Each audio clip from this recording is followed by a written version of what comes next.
Good evening, you're watching the news from the Sultanate of Oman television. First, the headlines. The Minister of Agriculture, Fisheries and Water Resources reveals before the Shura Council about development of 2 agricultural cities in the wilayas of Thamret and Saham and the implementation of 137 projects during the upcoming phase worth 1.6 billion Omani riyals. The Ministry of Labor stresses that it targets 35,000 jobs in public and private sectors during the current year and seeks to develop labor market policies. And His Excellency, the Foreign Minister, affirms that during a phone call with the Palestinian counterpart, the importance of unifying ranks among all Palestinian parties in confronting various challenges.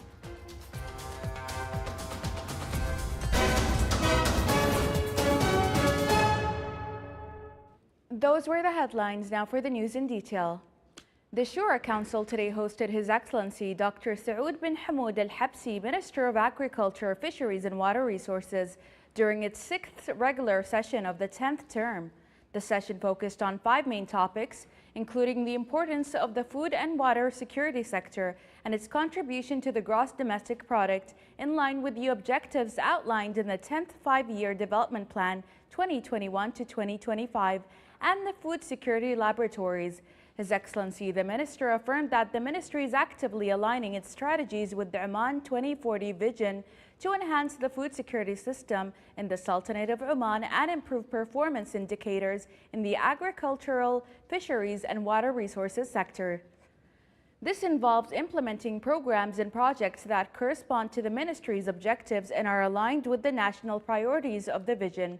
Furthermore, His Excellency, the Minister, emphasized the crucial role of the private sector in comprehensive development.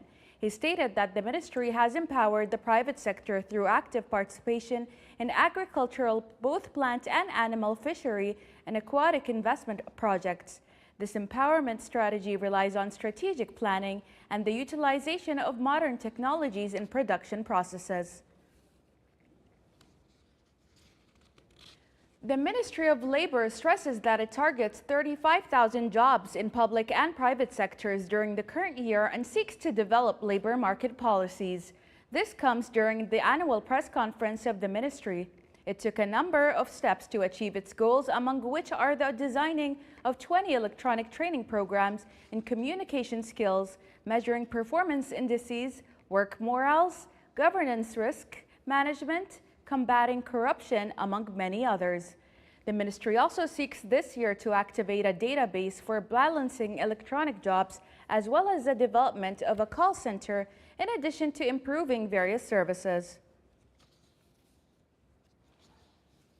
His Excellency Sayyid Badr bin Hamad Al Busaidi, the Foreign Minister, affirmed during a phone call with His Excellency Dr. Riyadh Al Maliki, the Minister of Foreign Affairs and Expatriates of the State of Palestine, on the importance of unifying ranks and consolidating solidarity among all Palestinian forces and parties in confronting various challenges and achieving the supreme interest of the independent Palestinian state.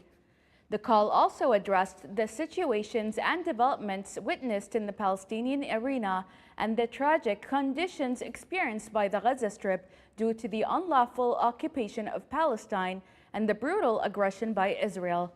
The Minister of Foreign Affairs and Expatriates of the State of Palestine expressed the appreciation of the Palestinian side for the efforts of the Sultanate of Oman in supporting the Palestinian cause and rights in various forums, political and legal meetings, including its advocacy before the International Court of Justice regarding Israeli practices contrary to human rights in the occupied Palestinian territories.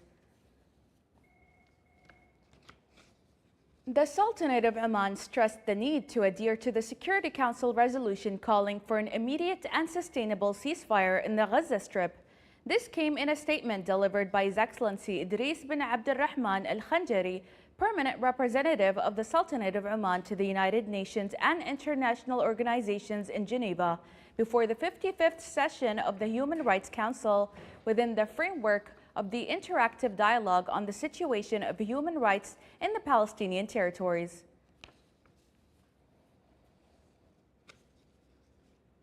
During its first meeting of this year, the Board of Directors of the Social Protection Fund discussed a draft of the regulations for occupational injuries and diseases.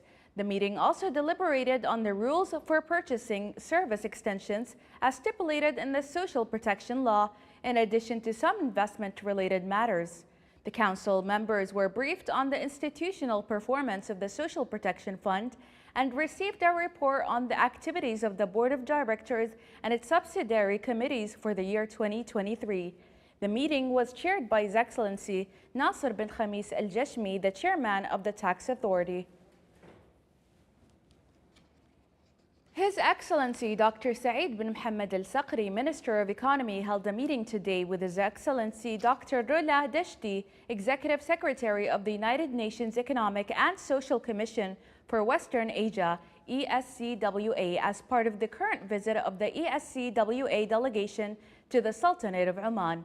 During the meeting, the two sides discussed areas of cooperation between the Ministry of Economy and ESCWA, including support for the Governorate's Development Index project, the midterm evolution of the 10th Five-Year Plan 2021 to 2025, and devising a consultative framework for the upcoming Five-Year Plan 2026 to 2030. The Omani Pavilion at the 2023 Doha International Agriculture Exhibition was awarded the prize for the best content among participating pavilions in recognition of the commitment and uniqueness of the Omani Pavilion in implementing the requirements and specifications of the main theme, which was under the slogan, Green Desert, Better Environment.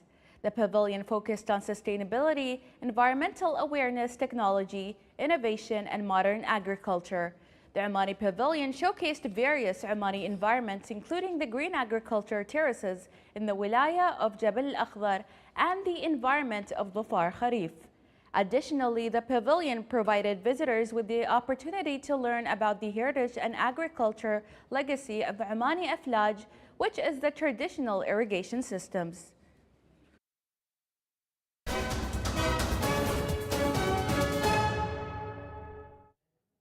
The Palestinian death toll from the ongoing Israeli attacks has risen to 32,490 and injuries to 74,889. During the past 24 hours, the Israeli army killed 76 Palestinians and wounded 102 others. Some victims from the ongoing aggression remain under the rubble amid heavy bombardment and lack of civil defense and ambulance crews. Israeli forces on yesterday continued its military operations in Al-Shifa Hospital in northern Gaza, as well as Al-Amal Hospital and the surrounding of Nasser Medical Complex in the southern Gaza Strip of city of Khan Yunis.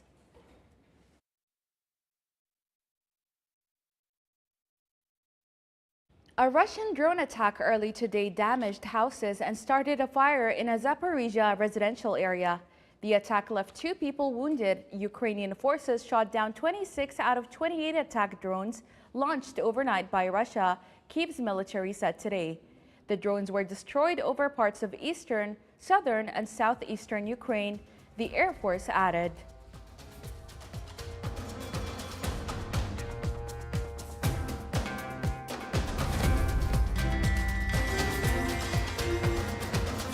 This is the Sultanate of Oman television. Before we end tonight's bulletin, here are the main points once again.